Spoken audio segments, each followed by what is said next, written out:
2-year-old son died in state custody, not from officials, not from caseworkers, but after the funeral had already happened. While he was incarcerated, the system that was supposed to protect his child failed catastrophically and then erased him from the aftermath entirely.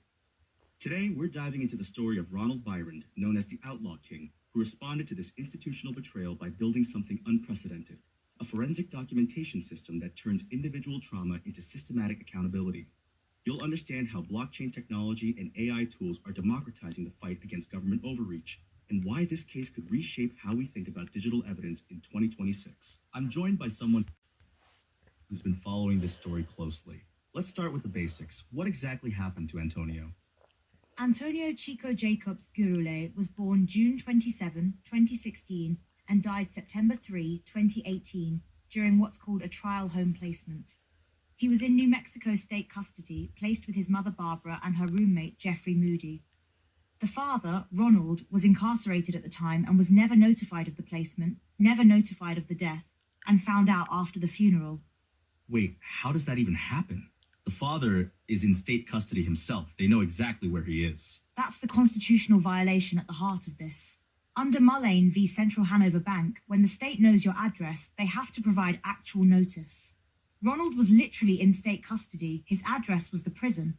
But somehow, no notice was sent about custody proceedings, placement decisions, or his son's death. And Jeffrey Moody, the roommate who was caring for Antonio? Moody subsequently pled guilty and received an 18-year sentence. But here's what's crucial. He had a documented abuse history. The screening was either inadequate or ignored entirely. This wasn't an unforeseeable tragedy. The warning signs were there. So we have systemic failure at multiple levels: notification, placement screening, oversight. How does someone respond to that kind of institutional collapse? Most people would file a lawsuit and hope for the best. Ronald did something different. He built what he calls the Baseline Ignition Engine, the BIE system. It's a forensic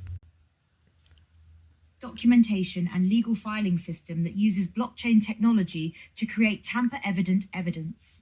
Okay, break that down for me. What does blockchain have to do with child welfare cases?